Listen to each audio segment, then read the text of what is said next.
दर्शकबिनहरू नमस्कार। आज म फेरि तपाईँहरूको लागि एउटा नयाँ विज्ञापन लिएर उपस्थित भइसकेको छु।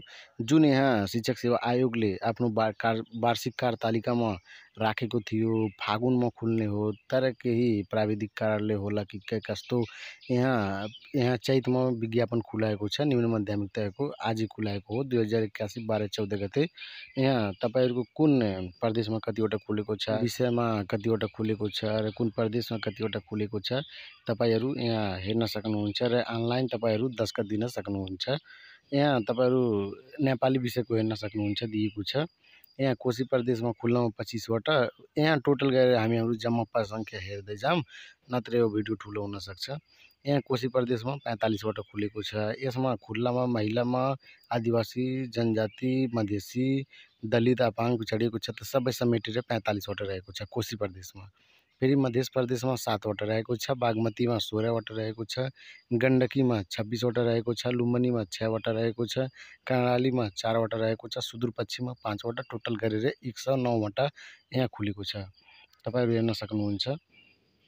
फेरि यहाँ तपाईहरू हेर्न सक्नुहुन्छ दिएको छ यहाँ अङ्ग्रेजी विषयमा। यहाँ तपाईहरू हेर्न सक्नुहुन्छ कुन प्रदेशमा कतिवटा खुलेको छ। यता प्रदेश दिएको छ, तपाईहरू हेर्नुहोला। फेरि यता जम्मा पद दिएको छ। यता फेरि दिएको छ खुल्ला महिला आदिवासी। तपाईहरू कुनमा भर्नुहुन्छ त्यो दिएको छ। तपाईहरू यो ध्यान दिएर हेर्नुहोला। फेरि यहाँ हामीहरू जाऊँ गणिततिर। गणित यहाँ दिएको छ, विषय गणित। यसमा पनि हेर्नुहोला, दिएको छ सबै। यसमा टोटल गरेर जम्मा 112 वटा खुलेको छ। फेरि यहाँ विज्ञानमा हेर्न सक्नुहुन्छ दिएको छ। टोटल यहाँ स्क्रिनसट लिएर तपाईहरू हेर्न सक्नुहुन्छ। यहाँ टोटल गरेर 101 वटा खुलेको छ। फेरि यहाँ हामीहरू गणित विज्ञान भएर यहाँ हेर्न सक्नुहुन्छ दिएको छ। यसमा पनि 80 वटा खुलेको छ। टोटल गरेर जम्मा 80 वटा खुलेको छ। यो गणित विज्ञानको थियो। यो सामाजिकको छ। यहाँ सामाजिकमा दिएको छ जम्मा 109 वटा दिएको छ। 109 वटा रहेको छ। यता प्रदेश पनि दिएको छ। तपाईहरू प्रदेश पनि हेर्न सक्नुहुन्छ दिएको छ। फेरि यहाँ दिएको छ स्वास्थ्य र शारीरिक शिक्षा। फेरि यता दिएको छ संस्कृत व्याकरण दिएको छ।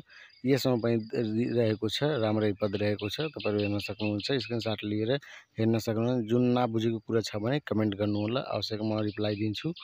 फेरि यहाँ संस्कृत भाषा मध्ये दिएको छ, विशेष संस्कृत भाषा। यसमा पनि खुलेको छ। फेरि अब हामीहरूको कुन प्रदेशमा कतिवटा कुटामा खुलेको छ सबै हामीहरू हेरिसकेँ। अब यहाँ जुन नबुझेको कुरा छ भने तपाईहरू यो भिडियोमा कमेन्ट गर्नुहोला, म आवश्यक रिप्लाई दिन्छु। फेरि यहाँ परीक्षाको किसिम हामीहरू हेर्न सक्नुहुन्छ। परीक्षाको किसिम परीक्षा यहाँ लिखित परीक्षा, सामान्य र विषयगत हुन्छ।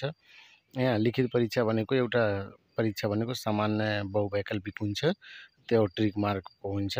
फेरि विषयगत भनेको एउटा त्यो लेख्नेवाला हुन्छ। फेरि अन्तर्वार्ता, लास्टमा अन्तर्वार्ता हुन्छ। परीक्षा सञ्चालन यहाँ दिएको छ, तोक दिएको छ, परीक्षा कहिलेदेखि हुन्छ। लिखित परीक्षा समान सञ्चालन हुने मिति 2082 2/17 गते 1 बजे हुन्छ तपाईँको 17 गते।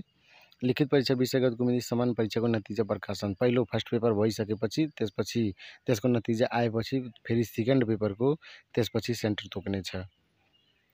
यहाँ दिएको छ। यहाँ लिखित परीक्षा विषयगतको मिति सामान्य परीक्षाको नतिजा प्रकाशन हुँदा तोक्नेछ दिएको छ।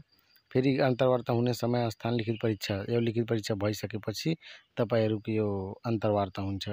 फेरि परीक्षा केन्द्र कहाँ परीक्षा केन्द्रहरू हुन्छ। कोशी प्रदेशको मोरङ, मध्य प्रदेशको धनुषा, बागमती प्रदेशको मकवानपुर, गण्डकीको कास्की, लुम्बिनीको दाङ, कर्णालीको सुर्खा, सुदूरपश्चिमको कैलाली यहाँ हुनेछ। तपाईँहरू हेर्न सक्नुहुन्छ। तर यसमा पनि दिएको छ, यदि आवेदक सङ्ख्या धेरै भए उक्त जिल्लाहरूमा परीक्षा व्यवस्थापन गर्न नसक्ने भएमा आयोगले निर्णय गरी अन्य जिल्लाहरूमा पनि परीक्षा केन्द्र तोक्न सक्नेछ। अन्य विस्तृत जानकारी आयोगको वेबसाइटमा पछि प्रकाशन गरिनेछ। कुनै नयाँ सूचना आउँछ भने योबाट सम्बन्धित आयोगको वेबसाइटमा तपाईँहरू हेर्न सक्नुहुन्छ। दस्खत दस्तुर भनेको 700 हो, यसमा दिएको छ। थप समूहको लागि यहाँ 500 का दरले बुझाउनु पर्नेछ दिएको छ। दस्खत दिने अन्तिम मिति भनेको यहाँ दिएको छ 2082 1 12 गते। दोब्बर दस्तुर भनेको 82 1 19 गतेसम्म रहेको छ। उम्मेदवारको हद भनेको 18 वर्ष पुरा भई 40 वर्ष ननागेको, तर बहालवाला स्थायी शिक्षकको हकमा हद लाग्ने छैन, यसमा दिएको छ। दस्खत पेश गर्ने माध्यम भनेको तपाईँहरूलाई थाहै होला, अनलाइन मार्फत हुन्छ। यो तपाईँहरू नबुझेको यसमा अनलाइन दिएको कसरी भर्ने यसमा सबै दिएको छ। तपाईँहरू आफै भर्न सक्नुहुन्छ। यहाँ दिएको छ, हेर्न सक्नुहुन्छ सबै। दस्तखत बुझाउने विधि अवधि यसमा दिएको छ। दस्तखत दस्तुर बुझाउने अवधि दिएको छ, तपाईँहरू हेर्न सक्नुहुन्छ। उम्मेदवार हुनुपर्ने आवश्यक योग्यता पनि दिएको छ, तपाईँहरूको योग्यता के चाहिन्छ। फेरि अपलोड गर्नुपर्ने कागजात पनि दिएको छ। फेरि संवेदनशीलता उम्मेदवार पेश गर्नुपर्ने थप कागजातहरू दिएको छ। यसमा तपाईँहरू जुन नबुझेको कुरा छ भने म सर स्क्रोल गर्दै जान्छु। जुन नबुझेको कुरा छ भने तपाईँहरू कमेन्ट गर्नुहोला, म आवश्यक रिप्लाई दिन्छु। फेरि यहाँ तपाईँहरू विज्ञापन त हेर्नुभयो होला। यहाँ विज्ञापन हेरेपछि यसमा तपाईँहरूको अब सिलेबसको कुरा छ भने यो मेरो अर्को भिडियोमा तपाईँहरू सिलेबस पनि पाउन सक्नुहुन्छ। भिडियोको पर्खाइमा रहनुहोला। ल हस्, धन्यवाद दर्शकबिन, नमस्ते।